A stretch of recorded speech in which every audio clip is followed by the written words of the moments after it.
that you are hearing all of this. Our primary subject today is the English Civil War. Now, I'm going to call it the English Civil War, but really it's a series of conflicts that are all wrapped up together. Now, the time period that we're going to be looking at specifically here is going to be predominantly concerned with 39 to 53. That's 1639 to 1653. Okay? Now, if you'll recall, last week when we met, I was talking about things that were happening in the 1620s, right? We had the conflict between James I, and these are our Stuart kings. These are our Stuart kings.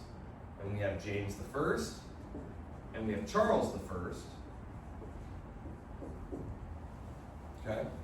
So James I is the one who, remember, he had been King James VI of Scotland. And they brought him in as king because they didn't have a lineal descendant. So they basically, what you did is if someone didn't produce an heir, you just looked at the family tree and just went to the next available person. That was how changes in government worked in hereditary monarchies. And he brought with him ideas of government that were rather foreign to the English. Remember, the English had undergone a terrific period of turmoil and conflict regarding religion, and they had gone back and forth. And remember, it had been the long reign of Queen Elizabeth, who had ruled for almost 60 years. She didn't produce any children, though, but she gave them a long period of stability. She ruled in conjunction with Parliament. Remember when we talked about the 100 Years' War, the English kings needed a lot of money. This is when they start really ceding a lot more power and authority to Parliament. And then, things get bogged down in the Wars of the Roses, and there's all these different conflicts. Then there's all the religious conflict. Well, now things are kind of settling down under Queen Victoria. She really empowers this class called the gentry, who are emerging at this time. The gentry class. We're going to talk about them. But they're really, actually I'll talk about the gentry right now. Who are the gentry? They're not a class that really exists in a place like France. The gentry are your upper middle class, okay? These are not nobles. They're not nobles. They are very wealthy. They're very wealthy. They've made their money in trade, in commerce, doing business, in manufacturing, early industrial products, manufacturing.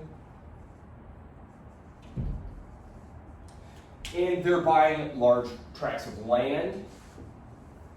And critically, they are applying their very middle class, hardworking, thrifty, businessman-like notions to managing these estates. This is a period, and I don't want to talk too much about this, but I do need to talk about it a little bit. Taking a more scientific approach to the management of your land. Do you remember, I said that James I had gotten into a beef with Parliament because they forced him to fire one of his ministers. And that minister was Francis Bacon, the father of empiricism, right? So that's where we are. We are in the midst of the scientific revolution, right?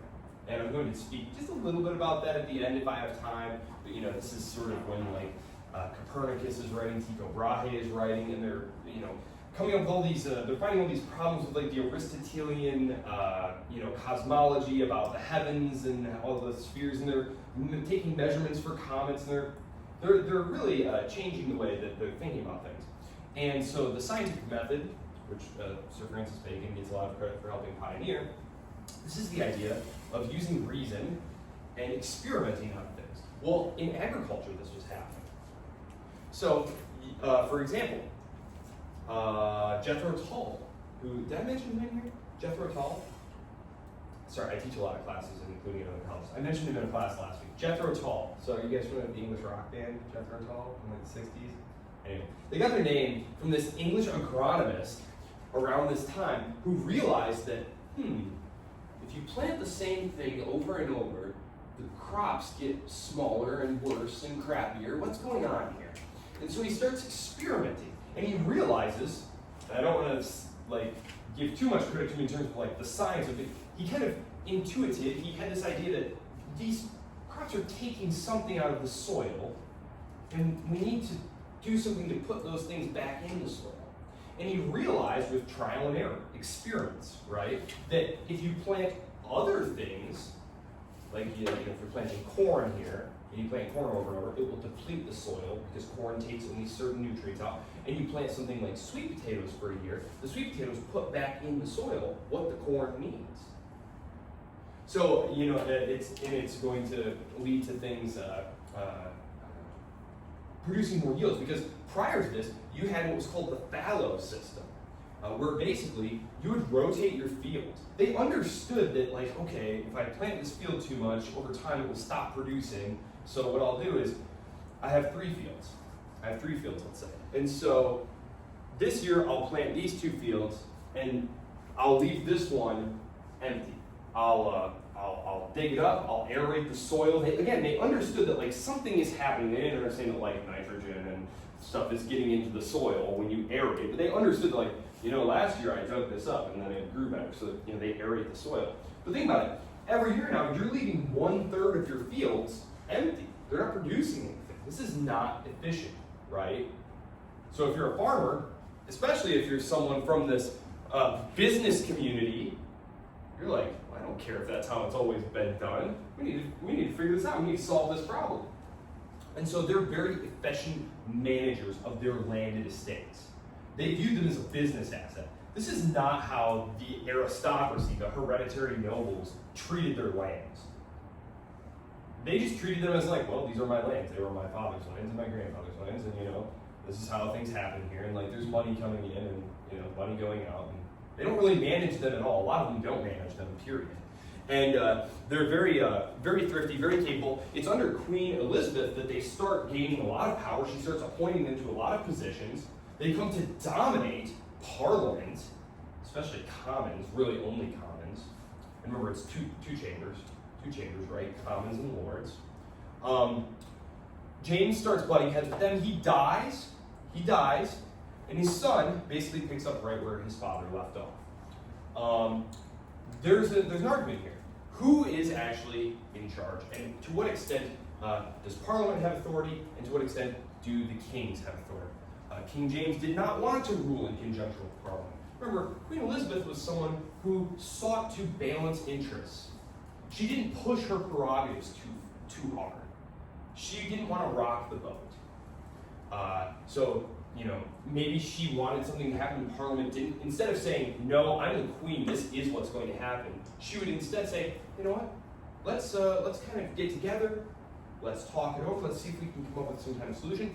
Whereas King James comes to town with the idea that, no, I'm the king, and if I say something's going to happen, you'd better pack your bags, that's what's going to happen.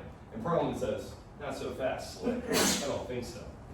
And so his son basically picks up right where his dad leaves off. If you remember, they had presented him with a petition.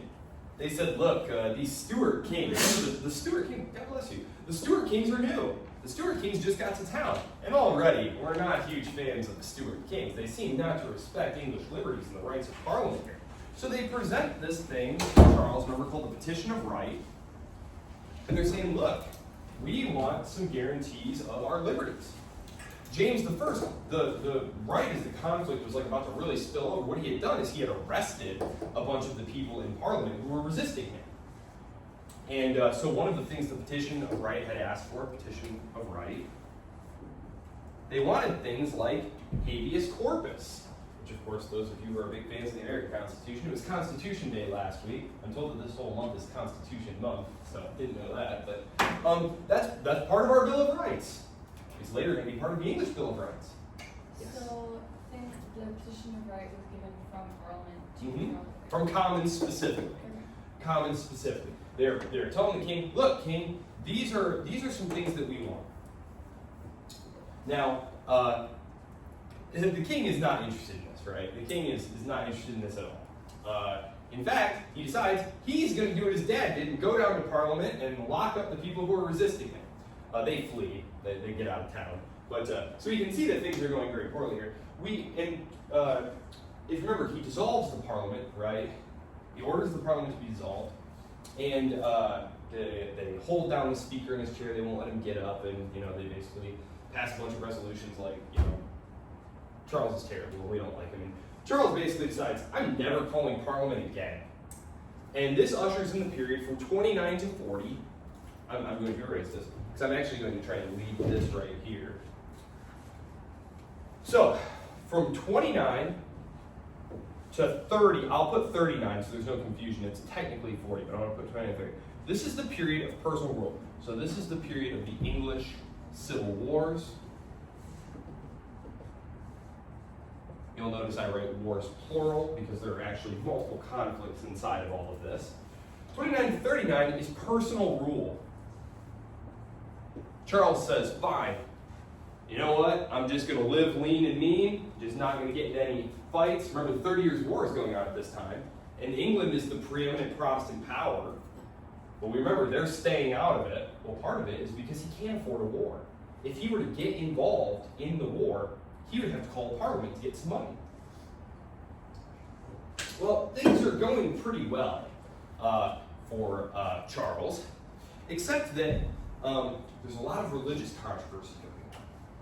As you see, the Anglican Church, which we had talked about, the Anglican Church is going to, their authorities there, which remember they're a state church, they're going to get into conflict not only with the English Puritans, but also with the Scottish Covenanters and Presbyterians in the north. And what they try to do is they try to impose a new prayer book on the Scots. And this causes basically a revolt by the Scots, and the Scots invade Northern England. So basically, Charles provokes exactly the thing that he was trying to avoid. Because now the Scots are literally invading England.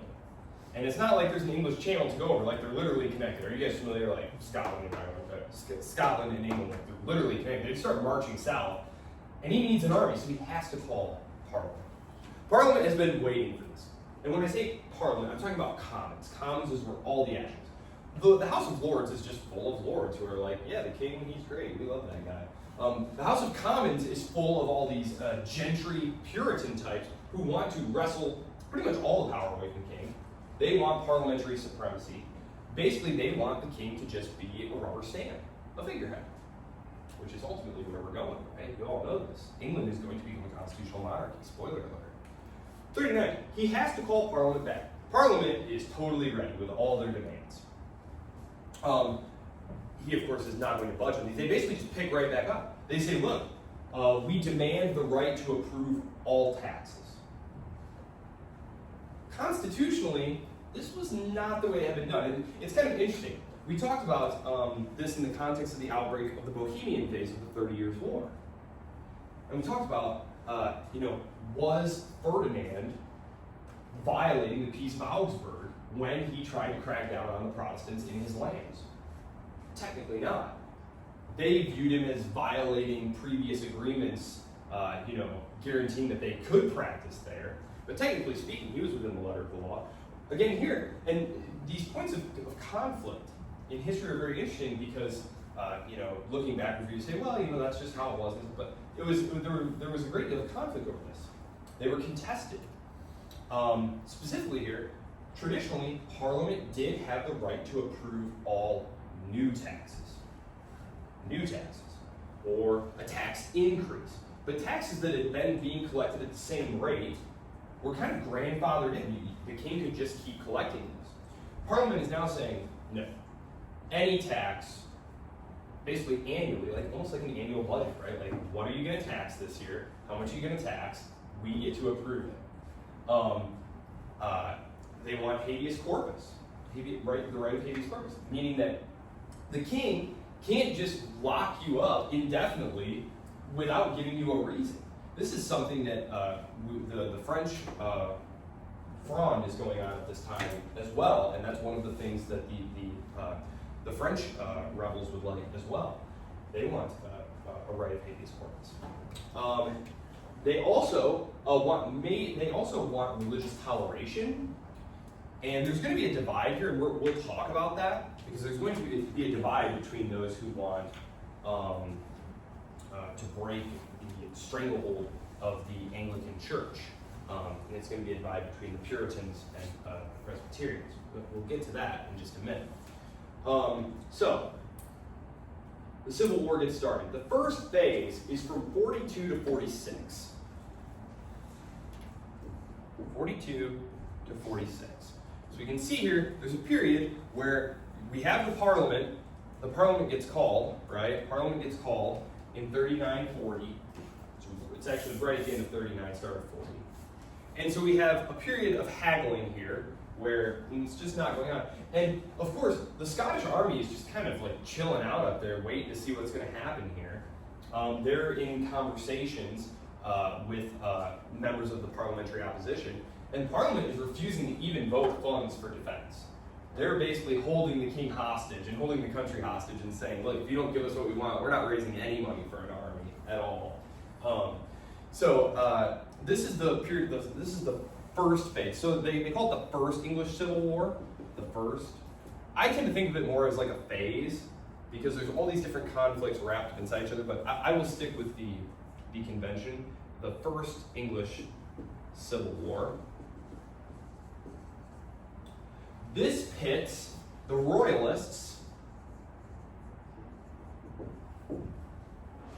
versus everyone else. Now, the Royalists are called Cavaliers.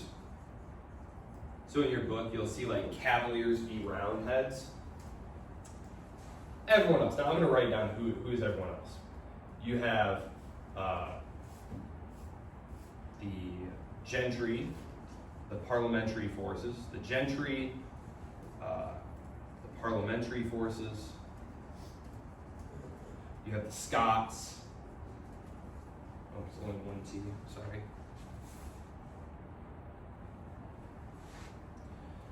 So you have the Scots, you have the gentry, you have the parliamentarian forces, all going against the king and his cavaliers.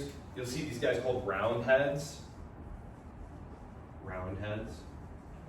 And this was because of the sort of bowl cut type deal that they would get. Yeah, it's a pretty ugly haircut, but whatever. Yeah. And they defeat the king in 45. This period is ended in 45. Effectively, I mean, it goes till 46, but the major battle is at Naseby. So, the king's forces are defeated at Naseby in 45. This essentially ends the first period of war. The king is captured. The king is captured. Hooray, we won. It's all over now. Except that when you all have, we all have different interests, right? We all have different interests over here. And the thing that is unifying us is we all hate this guy, the Royalists and King Charles. But as soon as he's out of the way, it's like the entropy of victory, right? Like, we won, and now we're all just going to fight amongst each other about what the victory means and what we're going to do. Yes? Just to confirm, Royalists and Cavaliers are the same people, just Yep. names? That was, yep. So in your book, they call it the Cavaliers versus the Roundheads. I just wanted to make Yep. sure I was. Yep. The Cavaliers and the Roundheads. So it's Royalists and Parliamentarians. Now, here's the thing, is once the king's captured, there's a debate. What are we actually going to do now? What kind of government are we going to have? What sort of rights are people going to have? And what are we going to do with the Church of England? So there's a divide here. I'm going to erase this thing about the gentry. That's who the gentry are.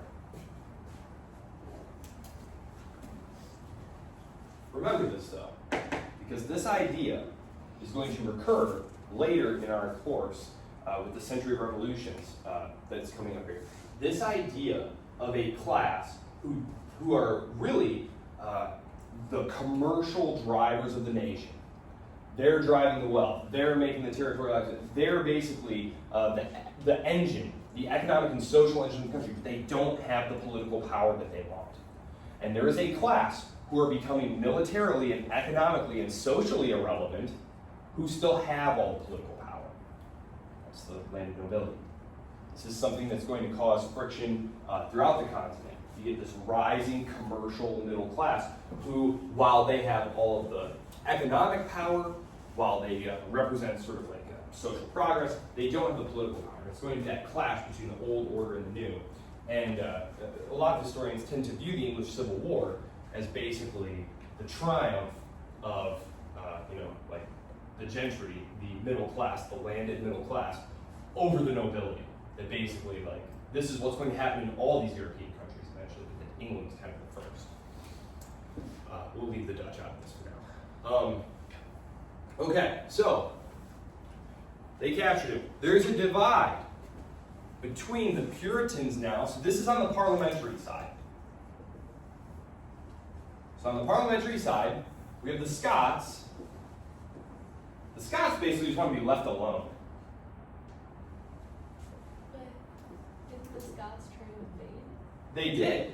They did. Because King Charles was trying to impose the Anglican confession on them. Okay. They're saying, back off. Back off with your Church of England. That's really all they want. Then there's the Puritans and the Presbyterians. So, I know that's not how you spell Presbyterians. I just thought it'd be funny to spell it with a Z.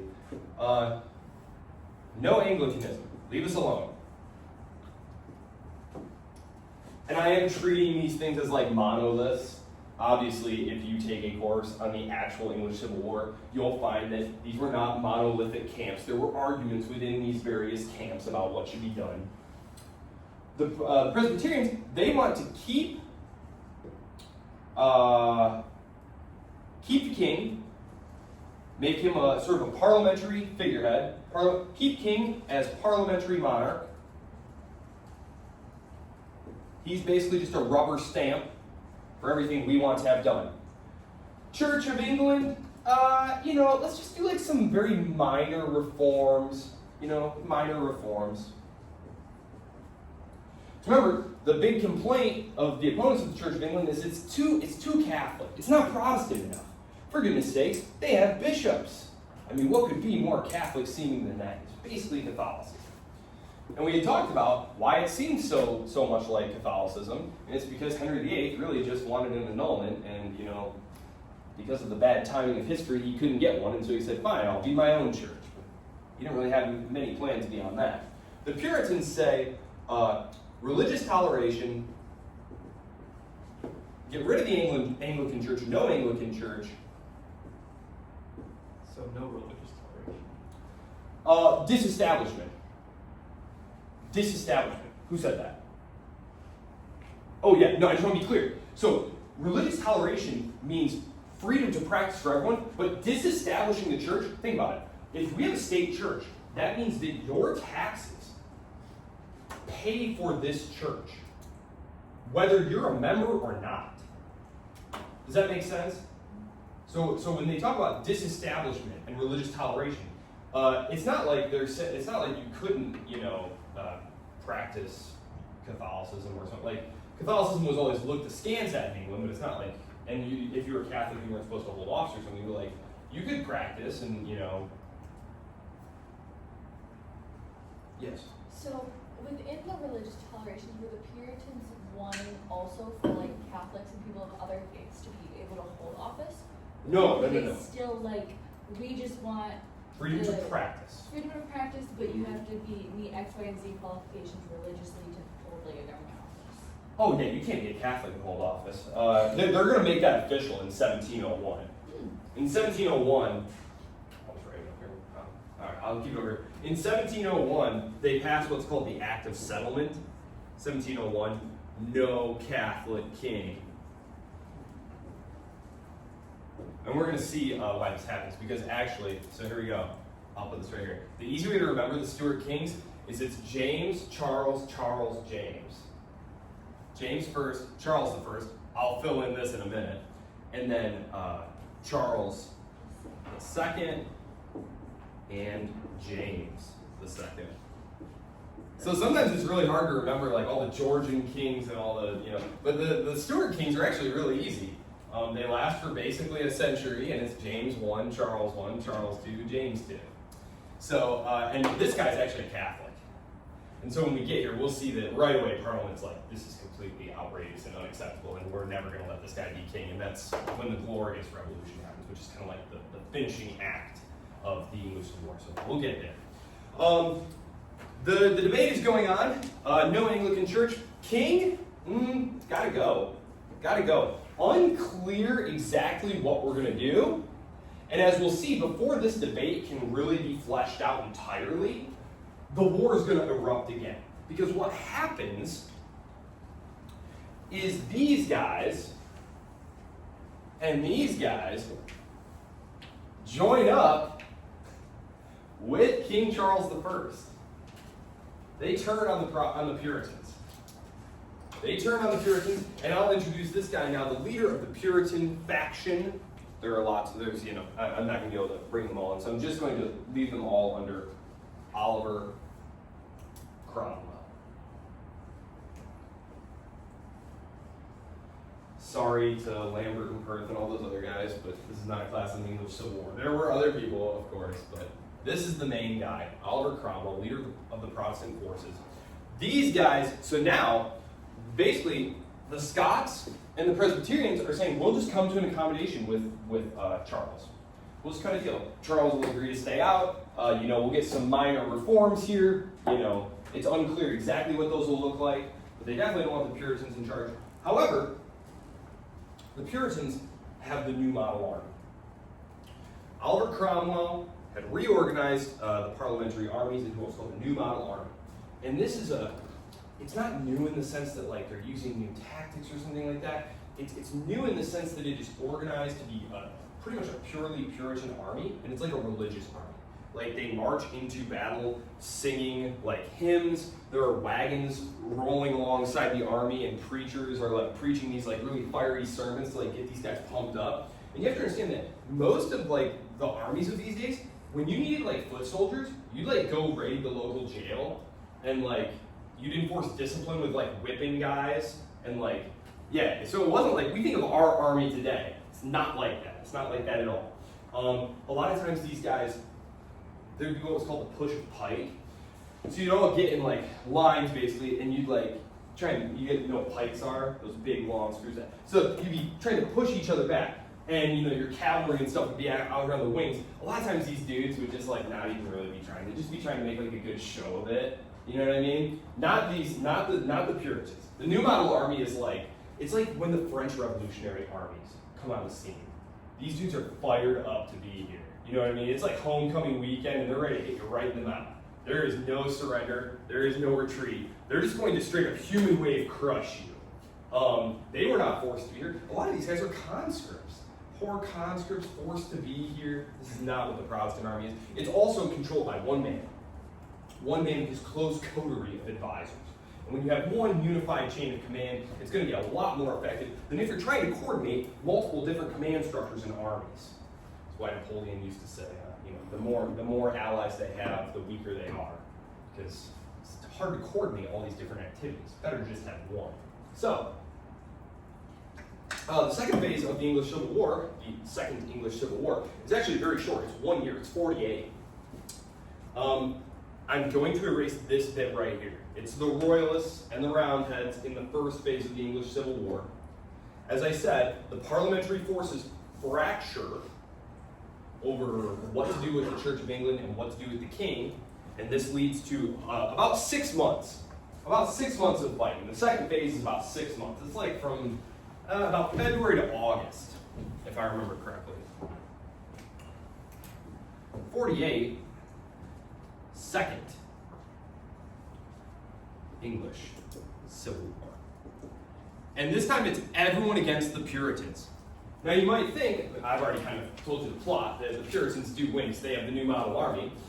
But you might think, well, gee whiz, they're probably going to lose, this is going to go okay. Well, also, if the Puritans do not win, it's going to be the most radical dudes in charge, right? And this is exactly what happens. They do win. They do win. Battle of Preston, that's the one that decides this. Preston is the final battle there. It's pretty much a catastrophic loss there. King is captured. And then he is put on trial. It is the Puritans. He's put on trial. He's the man of blood. You have to remember, these Puritans are like fiery religious ideologues. They associate him with, you're all Protestants, right? So you guys know the Bible. As a Catholic, a lot of people assume that I don't know, and I'll admit I'm not sure as most Protestants. But 2 Samuel, the man of blood, right? So he has to be killed. He has to be killed. And so they literally, Charles, by the grace of God, your king, is dragged out into a courtyard, and in front of a whole screaming mob spectacle, like they chop his head right off. And it's pretty wild. That's some wild stuff there. That's some wild stuff. So he is killed. He is killed. And now, what's going to happen? You see, I have this gap here. Because, so, there's Parliament, right? So Parliament, as I said, there was a House of Lords and a House of Commons. A couple things are going to happen. First of all, they're getting rid of the House of Lords. There's no longer a House of Lords, it's just the House of Commons. Second thing is, as the English Civil War is going on, well, you've got, as I said, we've got all these parliamentary forces, forget the Scots. We got all these parliamentary forces. When the Presbyterians join up with the king, what do you think the Puritan gentry forces do to all the Presbyterians who are in the Parliament, in the Commons? They don't kill them. They do kill some of them in battle, but you're right. They basically get rid of them. They boot them out. And so you're left with this thing called the Rump Parliament. The Rump Parliament. So it's the original Parliament that was called way back when Charles needed some money. It's gone all the way through the English Civil War, but now it's just like Oliver Cromwell's hardcore supporters. And so he basically presents all these bills to reorganize the government. They're going to do things like, get rid of the church, religious toleration. The thing is, the Rump Parliament won't pass these bills. They're just debating and debating. And so, ironically, if you go to the House of, if you go to Parliament today, there will be a statue of Oliver Cromwell outside, and it says like Oliver Cromwell, defender of Parliament. Right? Because he had fought the tyranny of the king. Well, ironically, in '53, Cromwell was going to dissolve Parliament. And not like dissolve them to like call them next year, permanently dissolve them. Permanently gets rid of Parliament. One of the great ironies, this guy who had championed Parliament against the tyranny of the king, and you see his statue outside the House of Parliament today, he actually dissolves it and says, be gone. In the name of God, go. And he sets up what's called the Protectorate. So I'm just going to put this here, the Protectorate. And this is the English Commonwealth. So those are the same thing. The head of the government is the Lord Protector. And who do you suppose Oliver Cromwell had in mind for that job? Himself. So Oliver Cromwell is the Lord Protector of the English Commonwealth. He is going to pass all sorts of interesting laws. He rules by the army. The governors are his major generals, people like General Monk, who will eventually become the kingmaker. So it's Cromwell and his 11 major generals. It's, we call it the Protectorate in the English Commonwealth, but like, it's a military dictatorship. Opposition newspapers are shut down. Your mail is opened and read. They pass fun laws, like they outlaw dancing. They shut down all the taverns. They're hardcore Puritans, you know what I mean? Like, they're here to do some business. And resistance will not be tolerated, obviously. So the Protectorate, the Commonwealth, it's basically a military dictatorship. Cromwell's going to die.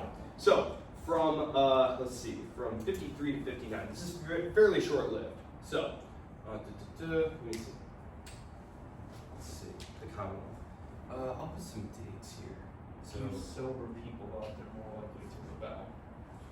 You think the mistake, get them liquored up so they don't rebel? Or keep, yeah? So in 49, let's see. Well, we all know 50. what happens when you outlaw dance. Footloose. Footloose, right? Yeah, Footloose. 53 to 59, this is the Protectorate. When Cromwell dies, though, the thing is Cromwell kind of ruled by the sort of uniform consent of all the generals. Like, he had led their forces through the war. They were all Puritan, gentry, parliamentarians. Okay, you're in charge, you're the boss. Well, after he dies, there's no clear successor. His son is completely unacceptable. Richard, if I remember. Yeah, Richard. He seems completely unacceptable. And there's all sorts of radical currents moving around. The Lord Protector had to squelch some of these. I'll share with you some of the fun ones. First, there was a group called the Levelers.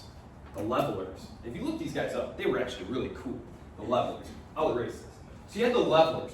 The Levelers were people who were saying, look, these guys were like basically like your regular middle class people, shop owners, farmers, and they were saying, look, we want a say in government too. We should have a vote. We'll have a limited Republican government with one man, one vote. So that's what the Levelers wanted. They wanted one man, one vote. And Cromwell was like, that's a terrible idea. Worst idea I've ever heard. Right? Cromwell's a member of the gentry. So when he says, like, the will of Parliament is being thwarted, the will of the people is being thwarted, what he means is, like, the will of we, the upper middle class, is being thwarted. Then the ones who are right below him are like, we want a voice too. He's like, you better knock it off. You know what's good for you. Got plenty of room in the jail. Then, so he squashes the Levelers. Then come the Diggers. These dudes are proto-communists. They believe that all property should be shared in common. Okay, like literal, like proto-communists here. So obviously they need to be crushed as well. Then there's a group called the Fifth Monarchists. Maybe now you're starting to see why he shut down all the presses. Too many wild ideas floating around. So the Fifth Monarchists, these guys were millenarians. They believed that the end times was coming. And in the book of Daniel, they talk about 4 great empires that will be followed by the kingdom of God. And it was like, what was it? The Greeks, the Persians, the Romans, and Medians. That's the word for Persians, though. What's the other one? There was one more. Anyway, basically, they believe that, like, this is it. And we're going to basically rule over this kingdom of God on earth here. The fifth month. Babylon, that's what it was. So this is going to be the fifth kingdom. So, there's all sorts of ideas floating around. Those are some of the major interesting ones. It's a really cool period. Okay. So there's also, Cromwell, the glue that's holding this Commonwealth together, dies. And there's all these crazy ideas floating around, and there's all these possible competing generals. The generals hold a huddle. They're like, what should we do? They're like, well, let's just take a look at what our options are. All options seem bad. So they decide to invite back the Stuarts. They decide to play it safe. They're like, I know we just fought this whole dang thing to get rid of the Stuarts, but things could totally fly apart here, like Ireland had to be put down. I am Irish. I'm not going to bore you with all the things that happened in Ireland, but like the Irish hate Oliver Cromwell with like a fiery passion. This is when like the plantations are set up and stuff. I'm not even going to get into that. Anyway, the Scots could rebel. Ireland could break away. They need stability. They need someone who has a legitimate claim. Because where did this legitimacy come from? It was just, I have the army and you do not. There were no elections. Charles, at least they can say, he, by the grace of God, it's his bloodline, it's his rightful seat. They give it to Charles. This is called the Restoration. So this is the Restoration period, which starts in 60. Cromwell dies in 59. In 60, the Restoration starts. The Restoration. The Restoration. Now, religiously, they allow the Church of England to come back into being with virtually no changes. Still got your bishop, still got all that. With regards to the legal changes, though, in government, in politics, those are all supposed to stay in place.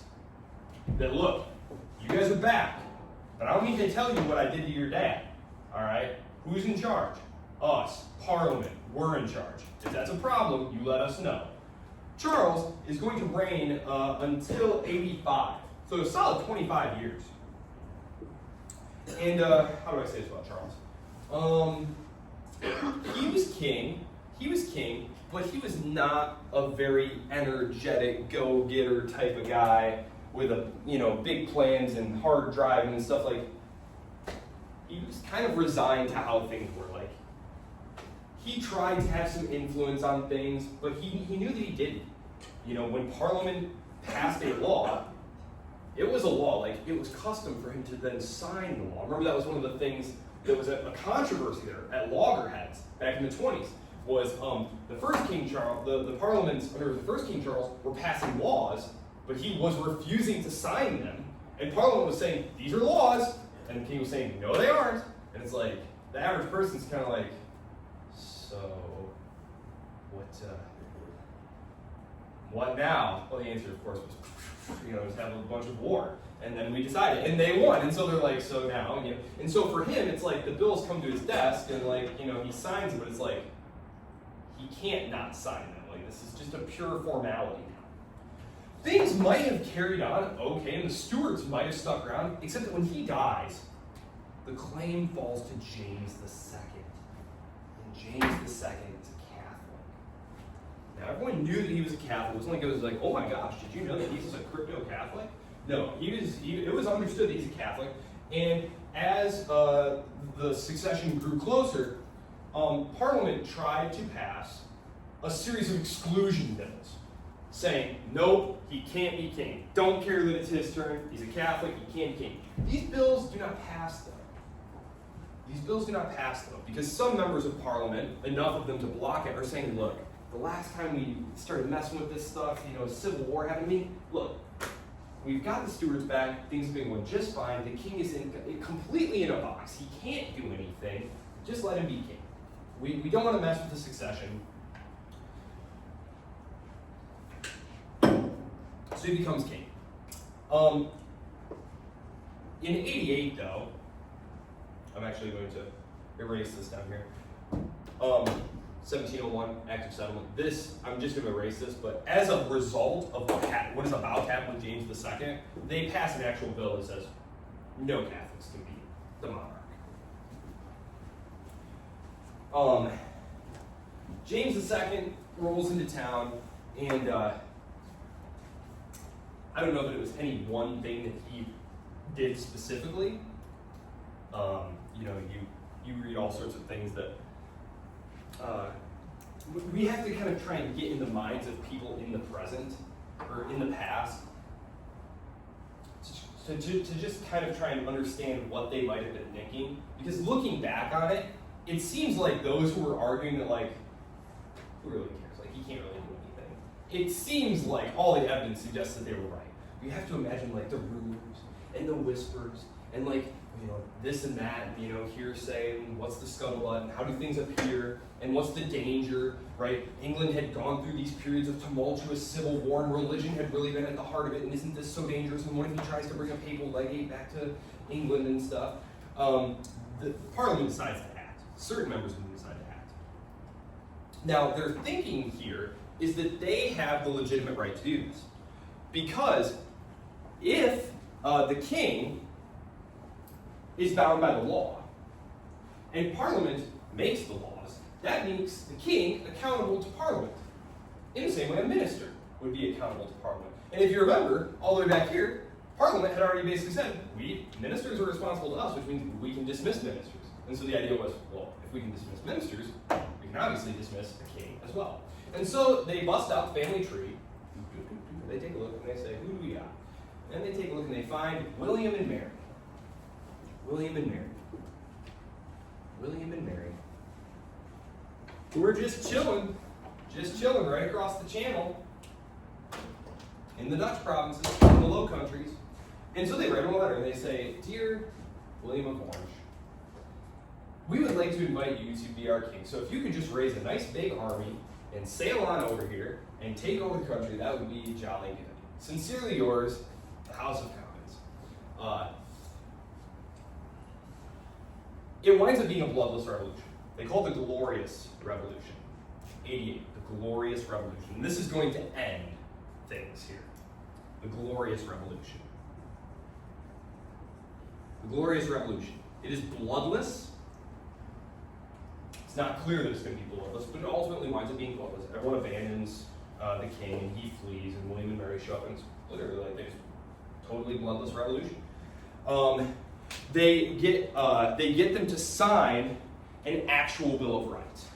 So now it's not going to be like custom or anything like that. It's going to be actually spelled out that these are the rights of English subjects. The Bill of Rights, the English Bill of Rights is signed at this time in 88. Of course, the American revolutionary founders also got a Bill of Rights passed, but this is obviously a different one.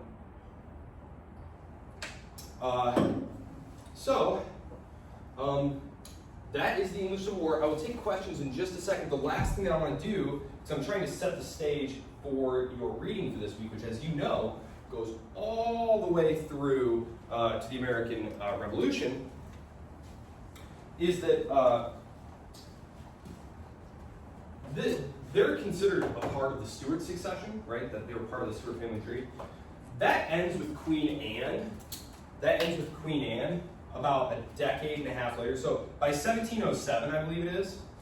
So we're in 88. Mary dies, William dies. In like 1707, we get the Act of Union. This is when they like fuse it into like the United Kingdom. So it's no longer like England. So it's the UK now. And that's under Queen Anne. And Queen Anne is the last of the Stuarts. She has 17 pregnancies. None of her children live. Very rotten luck. And this is where the Georgians come in. Remember King George, the tyrant King George? He's a Hanoverian. Remember, you bust out the family chart. Who is it? It's these German dudes. It's these German guys. So they bring over the Hanoverians, the Georgians. So it wasn't considered, nowadays we think of like, people and nations and rulers, and like it'd be weird for some foreigner to come rule us and stuff, but like, that's not really how these things were done. It was all bloodline. So the idea that you brought in some German prince to like be the new king was like, no different than bringing in some Dutch guy to come be king. That is technically still the house that sits the throne in England today. Technically speaking, the Georgian family specifically died out with the passing of the throne from Queen Victoria to, who was it, Edward? It was right at the early 20th century. It was right around like 1901 or 1902. And so it passes from the Georgians to the Saxe-Coburgs. And that's the actual ruling house of England now. So they were like a branch of the Georgians. Right? And then during World War I, they changed their name from Saxe-Coburg to Windsor, because it just seemed like a good PR move at the time, right? Here we are fighting the Germans are killing a ton of our boys, and our king is, a Saxe-Coburg. Sounds a little suspicious. Let's change it to Windsor. That's a good, strong Anglo-Norman sounding name. So that's why they changed the name there. So this is the English dynasty that is going to be with us through the end of the course. They are going to take England to its incredible heights. On the way, I'm going to run through a couple of the high points here, consulting your book, just to help you out with your readings here. English Civil War. Right in the midst of all this, the Anglo-Dutch wars are going on. This is because there can only be one. They're too similar. These small, naval, upper-middle-class dominated states, only one of them can be the great Atlantic seafaring power. And so they have this series of wars starting in 52 and concluding in 78. And the English are victorious, and the Dutch are never really a factor again. It's basically why I don't talk about the British Wars. The Dutch are not the driver of history. Could have been, but they were not. The English defeat them. 1683, the Ottomans besieging Vienna. This is sort of the final thrust. The Ottomans have been with us and causing trouble all the way back into the 15th and 14th centuries, taking Constantinople and all that stuff. Well, this is sort of the last great thrust from the Ottomans. Because there's a number of problems. Well, there are a number of problems that are going to happen. One of them is the Russians, because the Russians are going to start coming on the scene and gobbling up their territory. And there's going to be 1,000,001 problems for the Ottomans.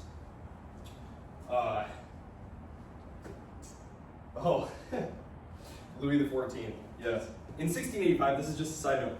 Remember, I had said that when Henry of Bourbon takes the throne, at the end of that horrible period of French religious wars, he issued the Edict of Nantes. He said, religious toleration. And you know what? French Protestants, you Huguenots, I know you're sketched out by this, so you can keep your guns and you can keep your walled cities. So you guys will be totally safe. You can protect your religious independence. Well, During the reign of King Louis XIV, and specifically King Louis XIII and XIV, especially under Louis XIII, Cardinal Richelieu decided, I don't really like this. I mean, I'm okay with having some Huguenots, but I'm not okay with them having guns in walled cities. So they go around besieging all of these Protestant cities, and if you don't surrender, we will reduce the city and massacre you, and that's what happens. And so by the end of the by the end of the period of the French of the conflict there, these cities they are defenseless. They are now counting on the king to uphold his word. And what do you know? About 20 years later, he decides, I don't actually want to respect your rights, and so he revokes the edict of revokes religious toleration in France. The Great Northern War. Yes, I had mentioned that the Swedes, 1700 to 1721. Remember, the Swedes had been a huge player, and that wasn't that long ago, right? The 30 Years' War, the 1630s, 1640s. Well, here we are in the first decades of the 18th century. The Russians are going to smash the Swedes, and the Swedes are not going to be a major player ever again. So you have like the Danes and the Dutch and the Swedes who, during this period, are like major players. And by the time that we're kind of more like historically conscious of like World War II, World War I, things that we kind of know about, because maybe our grandparents or great-grandparents, we're like, who cares what Sweden says? You know, well, Denmark, what's that? You know, Hamlet, wasn't he there? Yeah, these were actually important places at the time, powerful places. The War of the Spanish Succession. This war right here is one of those many dynastic wars that you're going to read about. And what had happened here was King Louis XIV, the Sun King, remember, he had always been fighting off Habsburg encirclement, right? Well, the Habsburgs mostly do like too much inbreeding and whatnot. They die out. They basically inbreed so much that the final king of Spain, who's a Habsburg, is like, he's sterile and like non-functional at all. And so when he dies, it's understood there's going to be an open throne there, and King Louis XIV goes, aha, my grandson has a valid claim, wartime. And so they fight this huge, long, super expensive war called the War of the Spanish Succession, which by this time, the shoe is kind of on the other foot. As you will read about in your chapter for this week, for a long time, the English continent had been worried about Habsburg hegemony, Habsburg domination. But now they're worried about French hegemony and French domination, right? Because the power of the Holy Roman Emperor had been permanently shattered during the 30 Years' War, permanently weakening the Habsburgs to the east. Now they're not on the Spanish throne anymore. They already lost the Dutch provinces. So now it's France that looks like the hegemonic power. So now all these powers are fighting to balance against France. So they're all fighting against them to keep him off the throne. This war is one of the many wars that Louis starts and loses. And it costs France a ton of money, putting the monarchy into incredible debt. In the War of the Spanish Succession, his grandson does get to sit the throne ultimately, but part of the agreement, part of the treaty that ends the war, is that the thrones of Spain and France can never be united. So there is a Bourbon on the throne in Spain, there is a Bourbon on the throne in France. They can't be, the thrones cannot be united. So just so you know, when they talk about like the Bourbon kings of Spain, which Napoleon is going to chase out, and we're going to talk about that because that's what opens the door to Latin American revolutions for independence, which is how we get like Colombia and all those other places. That's where those Bourbon kings came from. Brandenburg, Prussia. Remember, we said Prussia was kind of a big winner in the 30 Years' War. In 1701, they're going to get declared kings. So they're going to have a kingly title. They're not just going to be electors, they're not just going to be princes, they're going to be kings. And very quickly here, you're going to see 40 years later, the War of the Austrian Succession, and then the 7 Years' War. Both of these are going to feature Prussia trying to grab some land from Austria. And so Prussia is very much on the make here. And really, they're going to go from nothing in 1640 to 200 years later by 1840. Everyone's kind of like looking around like, I don't know about that. They're going to be super powerful for a lot of reasons that we're going to talk about. The War of the Austrian Succession. This one revolves over whether or not a woman can inherit the throne.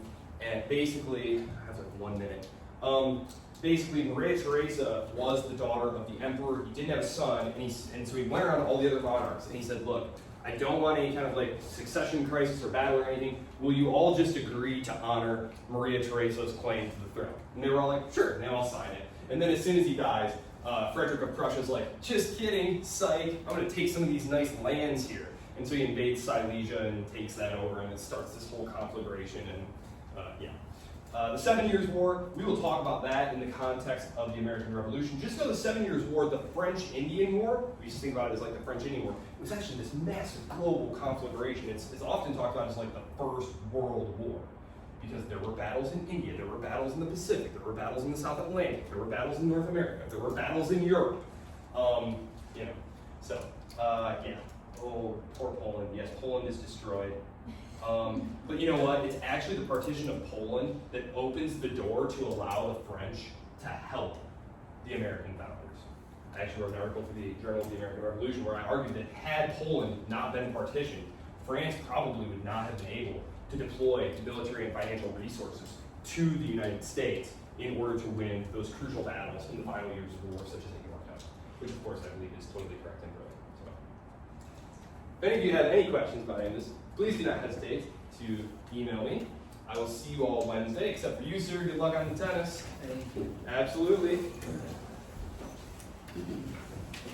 The quiz will go up at some point this afternoon. I just did not have time to. So, I'll tell you what, because I know some of you have stuff going on, I'll just leave this one open until Friday. So I'll just put it up today and it'll stay open until Friday. Usually it closes on Wednesday. I'll just leave it open until Friday this week. Thank you all. Have a wonderful rest of the day. Thank you.